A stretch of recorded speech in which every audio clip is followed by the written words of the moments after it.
नमस्कार, आप सभी का बहुत बहुत स्वागत है और मैं हूं आपके साथ अंकिता सिंह। बुलेटिन की शुरुआत करेंगे।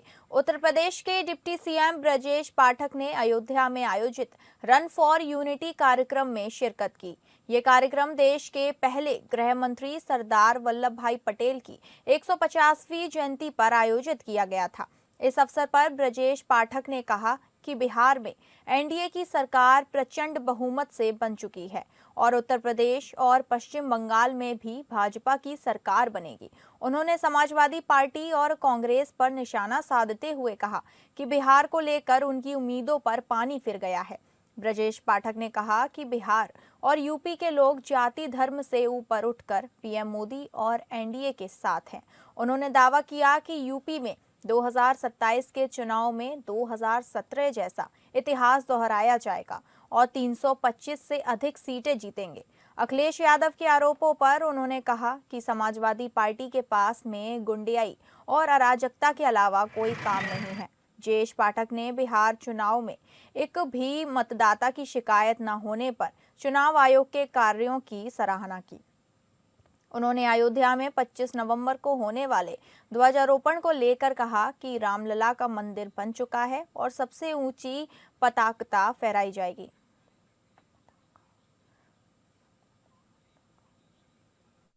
बिहार में प्रचंड बहुमत के साथ एनडीए की सरकार बन चुकी है और जो लोग उत्तर प्रदेश का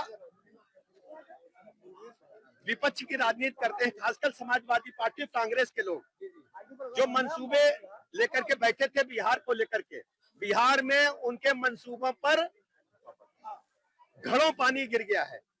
उनको पता चल गया है कि बिहार के लोग और उत्तर प्रदेश के लोग एक साथ एक मन के हैं। ये जाति धर्म संप्रदाय से ऊपर उठ करके माननीय मोदी जी के साथ हैं, एनडीए के साथ हैं और वहां प्रचंड बहुमत की सरकार बन चुकी है। बिहार की जनता का मैं हृदय की गहराइयों से आभार प्रकट करता हूं और उत्तर प्रदेश में भी आप देखेंगे 17 वाला इतिहास भारतीय जनता पार्टी गठबंधन दोहराएगा। हम पुनः 17 की तरह 325 से अधिक सीटें जीत करके प्रचंड बहुमत की सरकार बनाएंगे। राज्यसभा सांसद और पूर्व deputy CM doctor Dinesh Sharma Kanpur पहुंचे, जहां उन्होंने पत्रकार वार्ता में विपक्ष पर जमकर हमला बोला। डॉक्टर शर्मा ने कहा कि राहुल गांधी अच्छे व्यक्ति जरूर हैं, लेकिन राजनीति के लिए जरूरी गुण अभी भी उनमें दिखाई नहीं देते। उन्होंने कटाक्ष करते हुए कहा कि अब राहुल गांधी के पास सिर्फ पारिवारिक दायरे में आगे बढ़ने का अवसर बचा है। उन्होंने कहा कि बिहार में हार के बाद विपक्ष बहाने ढूंढ रहा है, जबकि आपत्ति दर्ज कराने के उनके पास कोई मौके नहीं। डॉक्टर शर्मा ने विपक्ष पर कोरोना काल में भ्रम फैलाने और वैक्सीन पर गलत दावे करने का आरोप भी लगाया। 2027 विधानसभा चुनाव पर बड़ा दावा। डॉक्टर शर्मा ने कहा कि 2027 में उत्तर प्रदेश में बीजेपी को बिहार से भी बड़ी जीत मिलेगी। अभी बहाना पहले से खोज पाए थे। आप देख रहे थे चुनाव से पहले कहीं भी बेईमानी हो गई, एक आरोप नहीं लगाया। कहीं भी मानो जाली मतदान हुआ हो, इनके एजेंट्स ने एक भी शिकायत दर्ज नहीं कराई है। बिहार चुनाव निष्पक्ष हुआ है, इनके लोग बोल रहे थे और बोलने के बाद मतदान में भी, गणना में भी एक आपत्ति नहीं उठा पाए हैं। अभी 4-5 दिन बाद इनका जिन्न जागेगा। कहीं ईवीएम का जिन्न जागेगा तो कहीं इनका पीडीए का जिन्न जागेगा तो कहीं इनका चुनाव आयोग का जिन्न जागेगा। जागे या सोए, लेकिन निश्चित रूप में इनका नेतृत्व में कार्यकर्ता ही रो रहा है इनकी पार्टी का।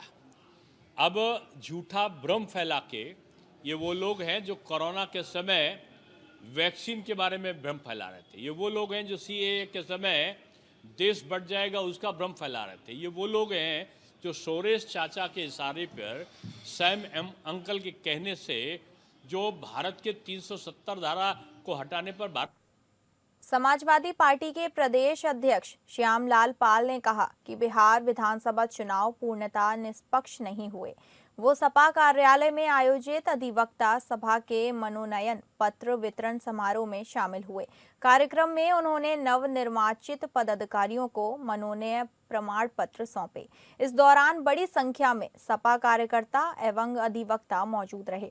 कार्यक्रम को संबोधित करते हुए श्यामलाल पाल ने कहा कि अधिवक्ता समाज लोकतंत्र की रक्षा का सबसे मजबूत आधार है। उन्होंने आरोप लगाया कि शासन में बैठे लोग विपक्षी आवाजों को दबाने और लोकतांत्रिक संस्थाओं को कमजोर करने का काम कर रहे हैं। बिहार चुनाव पर निशाना साधते हुए उन्होंने कहा कि चुनाव प्रक्रिया पारदर्शी नहीं रही और भाजपा निष्पक्षता शब्द का अर्थ भी नहीं जानती। उन्होंने लोकतंत्र की रक्षा हेतु अधिवक्ताओं से मजबूत एकजुटता का आह्वान किया। अंत में उन्होंने भरोसा जताया कि अधिवक्ता सभा संगठन को और सशक्त करेगी तथा लोकतंत्र की लड़ाई को निर्णायक मुकाम तक।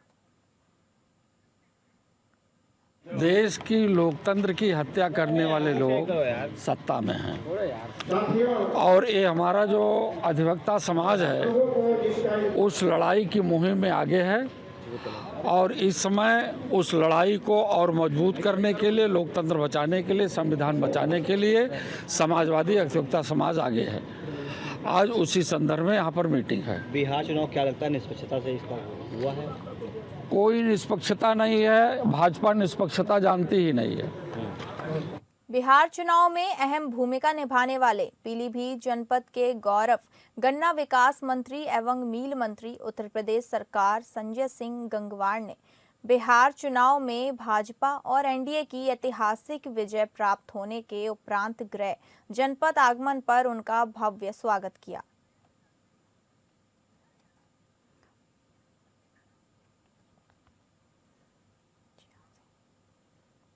रामपुर कई मर्तबा 86 नजरिया से एक अलग ही अंदाज में मीडिया की सुर्खियों बनता हुआ दिखाई देता है। इसके पीछे का कारण सियासत की वह बड़ी शख्सियत है जिन्हें आजम खां के नाम से पहचाना जाता है। अब उनसे और उनके एक समर्थक के भाई की शादी की रस्मों से जुड़ी है। इस शादी के कार्ड में आजम और सपा मुखिया अखिलेश यादव की फोटो भी छपवाई गई थी। यही कारण है कि इस शादी की रस्मों ने हर किसी का ध्यान अपनी ओर आकर्षित किया है। खास बात ये रही कि शादी में आजम खां ने भी पहुंचकर शिरकत की है।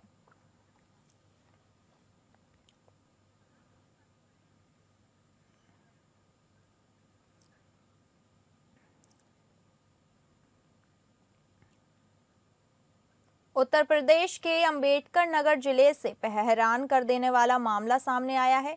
यहां पर एक पीड़ित ने अकबरपुर विधानसभा क्षेत्र से समाजवादी पार्टी के विधायक राम अचल राजभर पर जमीन कब्जाने का गंभीर आरोप लगा है। शिकायतकर्ता राम भजन राजभर ने एसपी कार्यालय पहुंचकर न्याय की गुहार लगाई है। पीड़ित का आरोप है कि विधायक राम अचल राजभर अपने सहयोगियों के साथ उनके घर पहुंचे और उसे धमकाया। विवादित जमीन राम अचल राजभर के महाविद्यालय के पास स्थित है, जिस पर कब्जा कर जबरन बैनामा कराने का दबाव बनाया जाने का आरोप भी लगाया गया है। राम भजन राजभर का कहना है कि विधायक और उनके बेटे संजय राजभर मिलकर उसकी जमीन हड़पने की कोशिश कर रहे हैं। पीड़ित ने पुलिस प्रशासन से निष्पक्ष जांच और सुरक्षा की मांग की है। मामले के बढ़ने के बाद स्थानीय स्तर पर चर्चा तेज हो गई है, जबकि पुलिस घटना की जांच में जुट गई है। अकबरपुर अंबेडकर नगर मेरा घर है और मेरे ज़मीन को माननीय विधायक जी राम अचल राजभर हड़पना चाहते हैं और मैं बहुत तंग हो गया हूँ। मेरे घर आज 9:30 बजे गए, तरह तरह के हम तंग कर रहे हैं कि लिख दो, नहीं तो ये ऐसा नहीं वैसा मरवा कटवा दूँगा। मुझसे मुख्यमंत्री से निवेदन है कि मेरा सुरक्षा करें, मेरी मदद करें।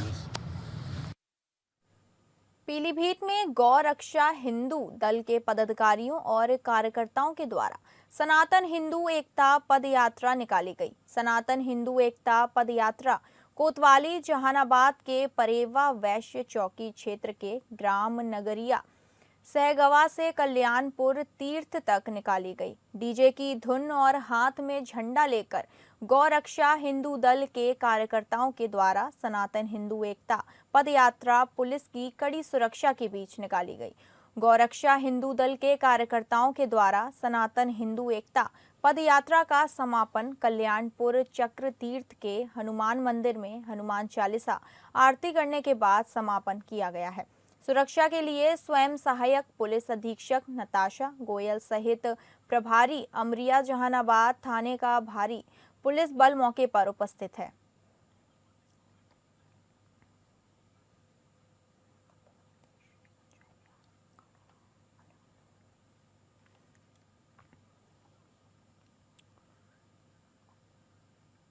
तपोनिधि श्री पंचायती आनंद अखाड़ा अलखनाथ मंदिर परिसर में पर्यटन विभाग द्वारा विकसित किए जा रहे अलखनाथ मंदिर कॉरिडोर निर्माण कार्य को कुछ संदिग्ध लोगों द्वारा कार्य रुकवाने का मामला सामने आया है।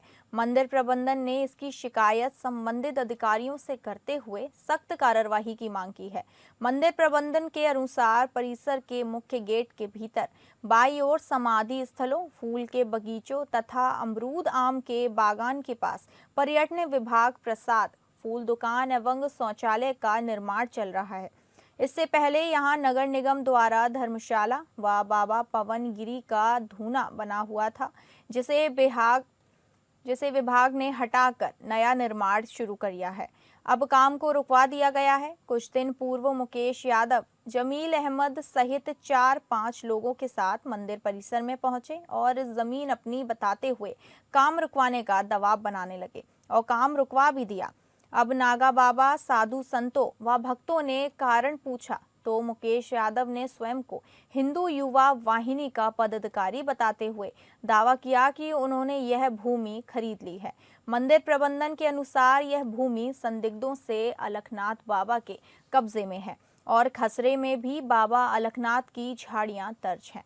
वर्ष 1965 में चुन्ना मियां द्वारा इस जमीन को लेकर दायर मुकदमा 1970 में खारिज हो चुका है। अपील भी 1977 में मंडलायुक्त बरेली द्वारा खारिज कर दी गई थी।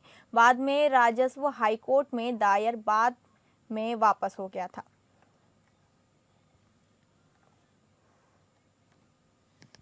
ये हमारी बाबा लखनाथ की जमीन है और इस पे हमारा काफी पहले से कब्जा है और यहाँ पर जो है ये मुकेश यादव है और ये जमील अहमद जो है इसमें गुंडागर्दी कर रहे हैं सर। और हमारी जमीन में जो कॉरिडोर का काम चल रहा है बाबा लखनाथ का और नाथ नगरी का प्रोग्राम चल रहा है, कॉरिडोर को पूरा एक जोड़ना, उसमें ये लोग रोक लगा रहे हैं। हम चाहते सरकार से हमारा काम ना रुके। महोबा जिले में तहसील परिसर के अंदर रात के अंधेरे में राजस्व परिषद सचिव के आगमन की पूर्व संध्या पर सरकारी अभिलेखों को जलाने का एक वीडियो सोशल मीडिया में जमकर वायरल हो रहा है।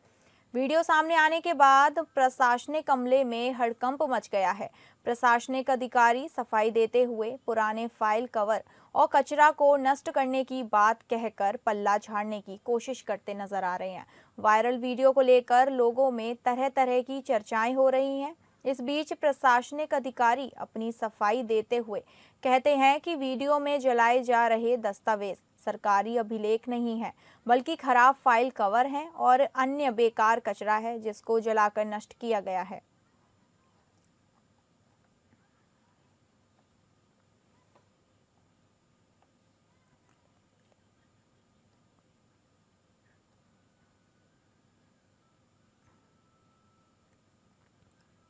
गाजीपुर में यातायात माह के दौरान पुलिस, यातायात विभाग और जिला प्रशासन की संयुक्त टीम ने बड़े पैमाने पर कार्रवाई की है।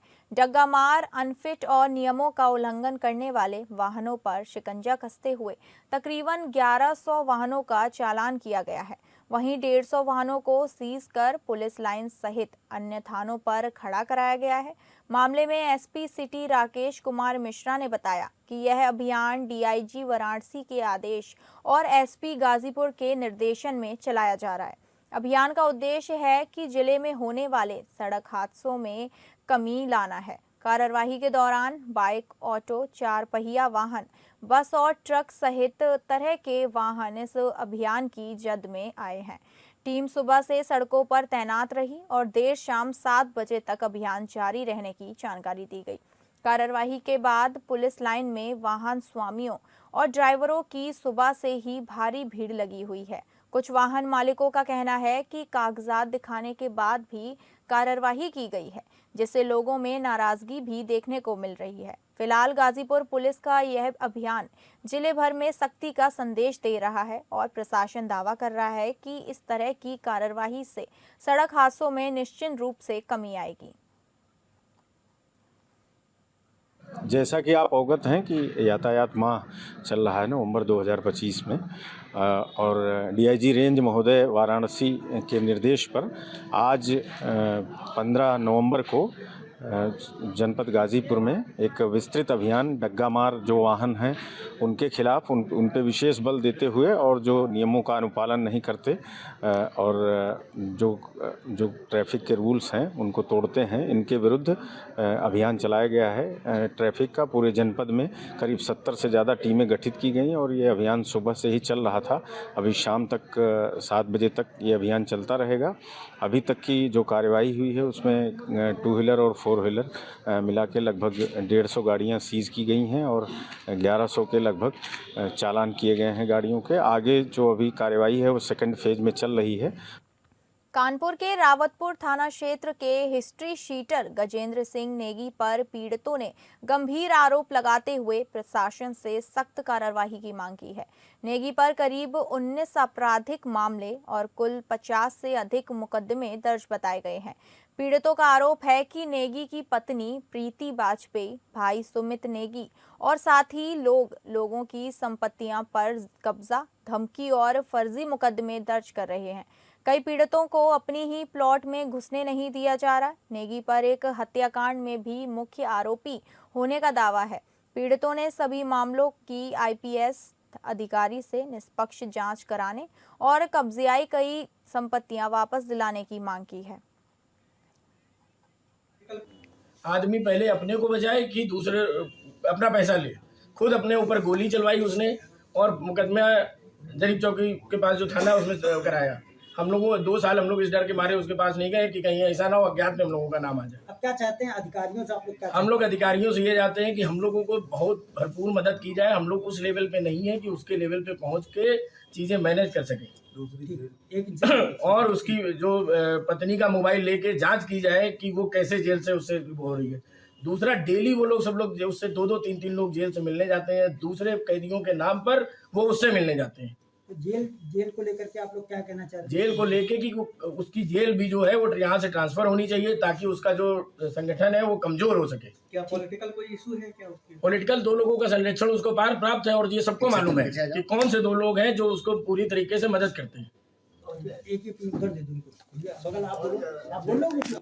अगली खबर है हमीरपुर से। हमीरपुर जिले के मुस्कुरा थाना क्षेत्र में बीती रात एक अनियंत्रित डंपर की चपेट में आने से एक महिला और एक बच्चे की मौत हो गई। घटना की जानकारी होने पर मौके पर पहुंची पुलिस ने घायलों को अस्पताल पहुंचाया, जहां पर गंभीर रूप से घायल होने पर उन्हें झांसी मेडिकल कॉलेज रेफर किया गया था, जहां इलाज के दौरान दोनों ने दम तोड़ दिया। पुलिस फरार चालक की तलाश में जुटी हुई है।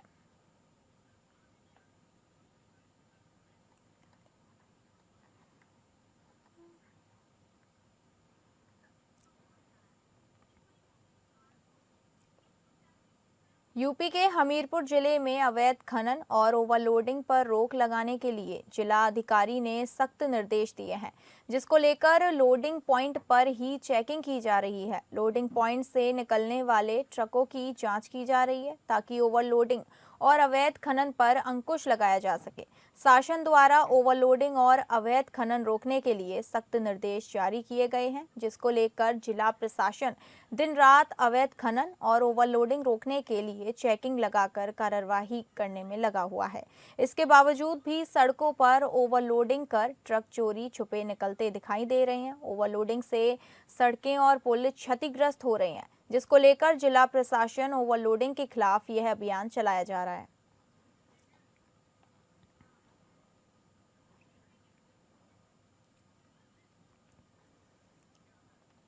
सहारनपुर में भ्रष्टाचार के खिलाफ एंटी करप्शन टीम ने बड़ी कार्रवाई की है। टीम ने ग्राम पंचायत नुलानी के सचिव संजय कुमार को 20,000 रुपए की रिश्वत लेते हुए रंगे हाथ पकड़ा है।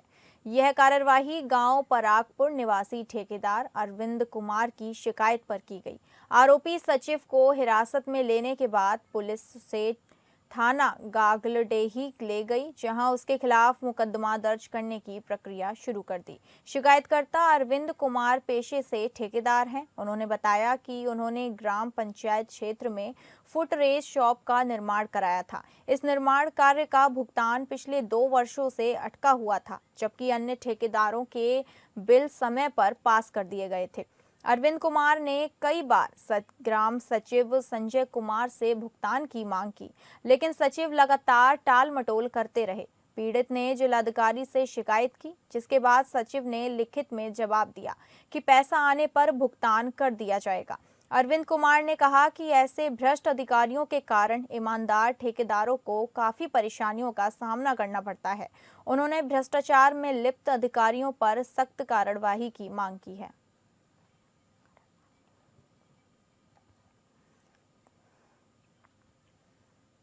सीतापुर के महौली थाना क्षेत्र के मुसब्बरपुर गांव में कुछ दिनों से तेंदुआ का आतंक बना हुआ था, लेकिन आखिरकार दहशत फैलाने वाला तेंदुआ को वन विभाग ने पिंजरे में कैद कर लिया। कई दिनों से ग्रामीण व वन विभाग की टीम लगातार तेंदुओं को पकड़ने का प्रयास कर रही थी। वन विभाग की टीम ने तेंदुए को पिंजरे में कैद कर लिया। वन विभाग की टीम तेंदुओं को सुरक्षित स्थान पर भेजने की तैयारी में जुटा है। तेंदुए के पिंजरे में कैद होने के बाद स्थानीय ग्रामीणों ने राहत की सांस ली।